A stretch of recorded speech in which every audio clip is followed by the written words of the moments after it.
Ya, ciao.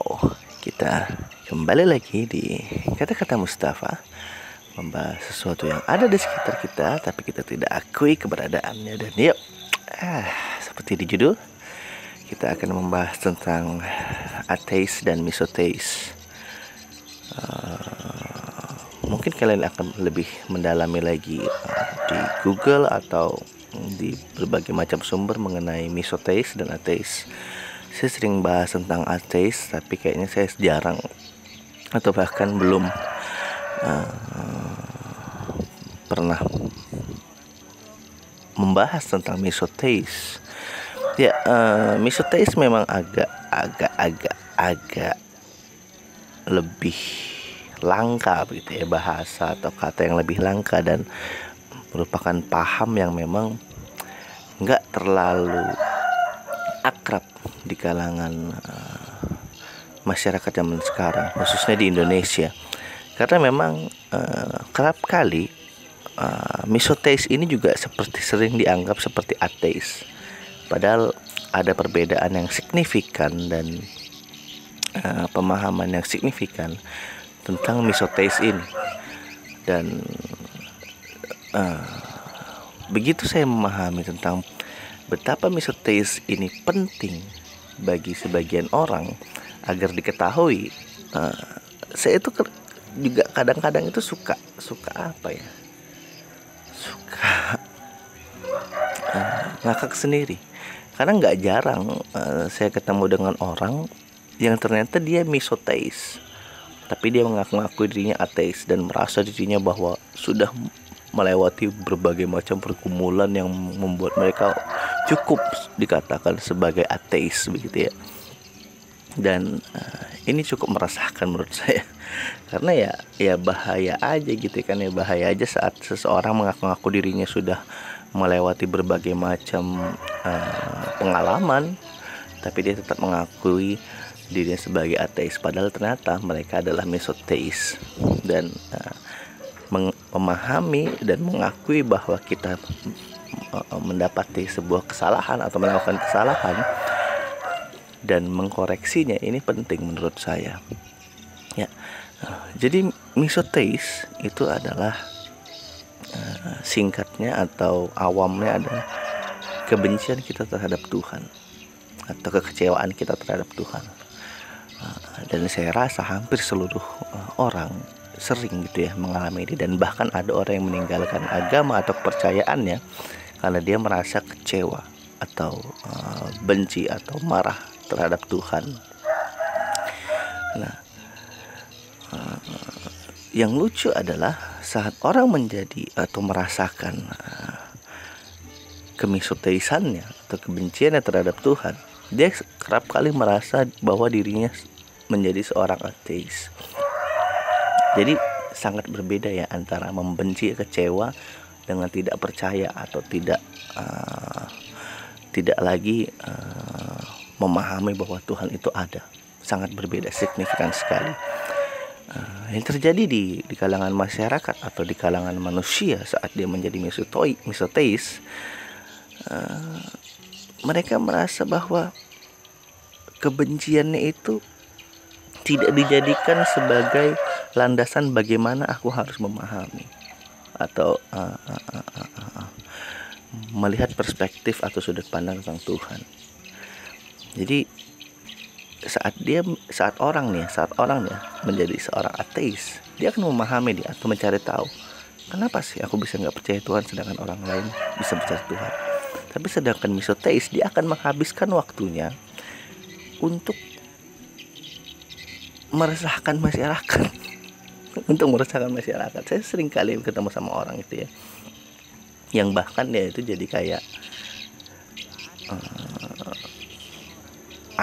agen rahasia gitu, atau agen gelap gitu, yang mengaku-ngaku dirinya ateis padahal dia membenci satu pemahaman tentang Tuhan, lalu dia mengatakan dirinya ateis gitu ya, padahal dia ini misoteis gitu. Seringkali kan kita ketemu sama orang yang ini bahayanya bahwa dia menjerumuskan atau menjelekkan satu agama atau satu kepercayaan atau satu Tuhan untuk membenarkan argumennya. Ya karena kembali lagi dia kecewa dengan kepercayaan itu, dia kecewa dengan Tuhan itu gitu ya.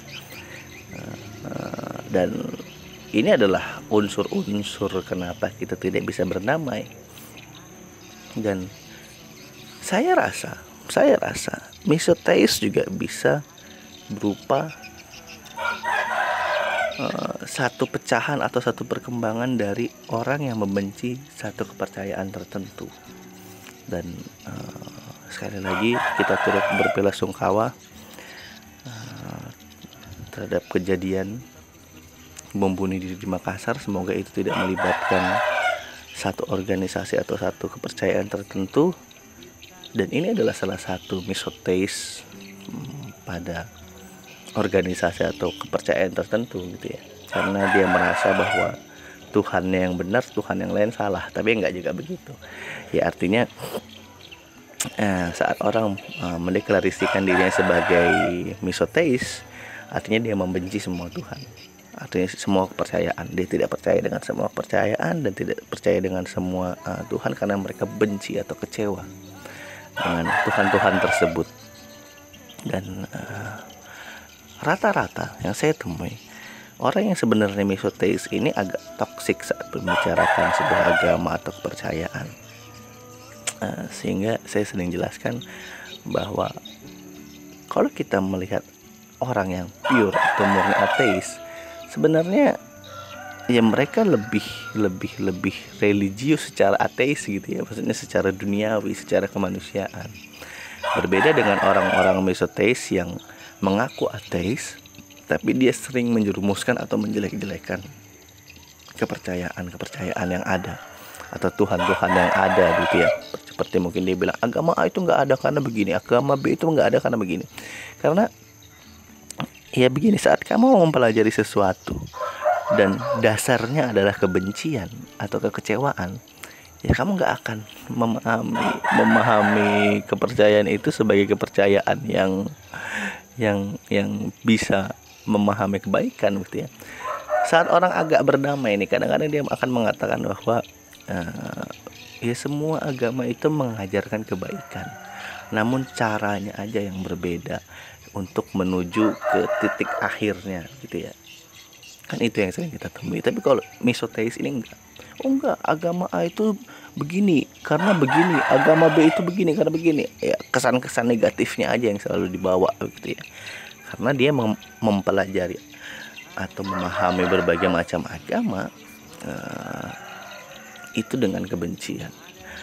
Dan bahayanya adalah saat nih mungkin tiba-tiba seorang misoteis bertobat gitu ya, atau sudah merasa dia kembali ke jalan yang benar, dia akan kembali membenci atau bahkan menjelek-jelekan ateis. Karena dia merasa aku sudah keluar dari ruang lingkup ateis nih, aku udah percaya Tuhan dan melepaskan ketidakpercayaanku terhadap Tuhan gitu ya. Dan dia akan menjelekkan ateis seolah-olah dia adalah mantan ateis yang baik, mantan ateis yang luar biasa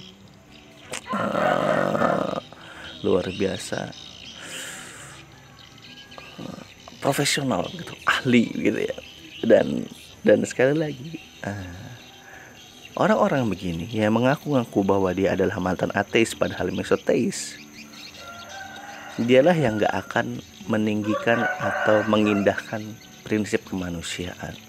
Karena pada dasarnya ya kalau orang pure memang dia ateis murni yang memang tidak percaya Tuhan karena dia tidak bisa memahami Tuhan secara ilmu pengetahuan, berbagai sumber dan berbagai perspektif, dia akan memahami prinsip ketuhanan itu dengan kesadarannya.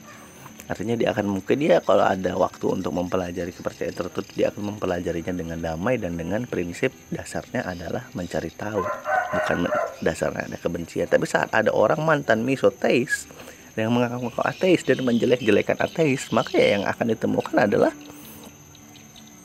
orang yang tadinya sebagai ateis tidak terusik karena menjadi ateis, akhirnya menjadi ateis yang toksik juga gitu loh. Karena ini apa-apaan nih, nggak ada gula, nggak ada garam, nggak ada angin, nggak ada panas. tiba-tiba kok keberadaanku nih disinggung-singgung, disindir-sindir gitu ya. Padahal juga kalau kita lihat, saya rasa yang saya pahami selama ini gitu ya, saya melihat di dalam kitab-kitab keagamaan, sangat sedikit agama-agama itu yang menyinggung tentang keateisan. Malah agama-agama itu lebih menyinggung tentang bagaimana manusia berbuat satu hal yang merugikan. Dan menurut saya menjadi seorang ateis itu tidak merugikan. Dan kalau misalnya pun dia mempengaruhi orang, karena misalnya, oh kamu ngapain beragama itu nggak baik, itu karena dia merespon dari orang-orang yang yang memang beragama tapi juga menyinggung para ateis gitu ya. Itu kenapa saya banyak diskusi dengan teman-teman saya yang ditakutkan atau yang harus diperhatikan adalah bukan dengan banyaknya muncul agnostik atau ateis, tapi banyaknya muncul orang-orang beragama yang toksik, yang fanatik, yang garis keras, yang terlalu menyinggung kepercayaan atau pemahaman yang lain dan membenarkan prinsip berpikirnya. Ingat, membenarkan prinsip berpikirnya. Kalau kamu membenarkan kepercayaanmu dengan cara yang baik, ya otomatis kita tidak lagi berbicara berdasarkan pikiran kita. Kamu berbicara berdasarkan bahasa-bahasa dalam agama kita yang benar. Tentunya seperti itu. Dan ya kalau saja misoteis ini bergeser menjadi misogynistik, tentunya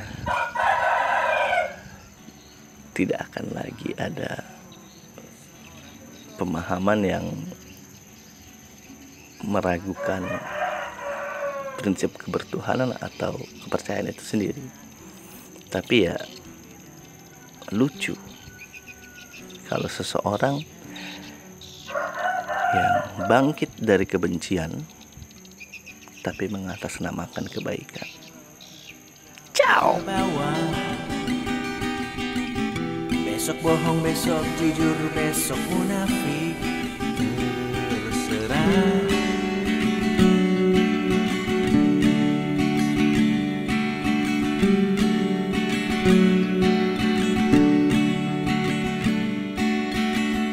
Tak ada yang mau jadi seorang koruptor, tak ada yang mau jadi pelacur dan istri kedua, tapi kenikmatan dunia lebih dari itu. Oh nikmatnya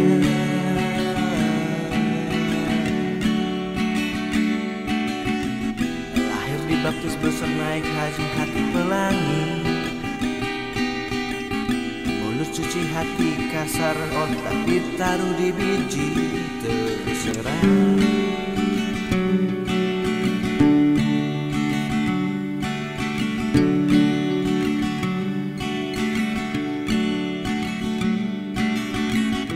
Kedamaian absolut katanya ada di surga, surga yang mana?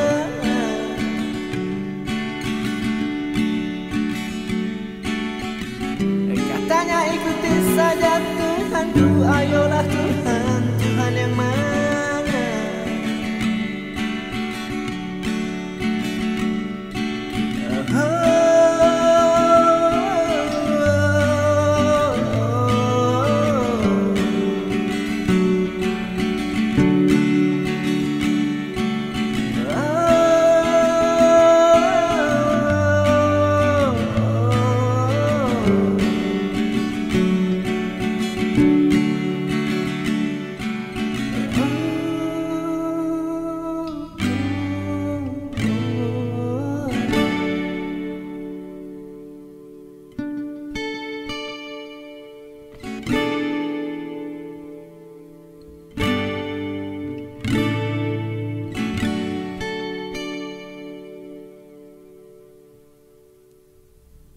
Kebaikan itu suci tapi banyak baik, ada batasnya.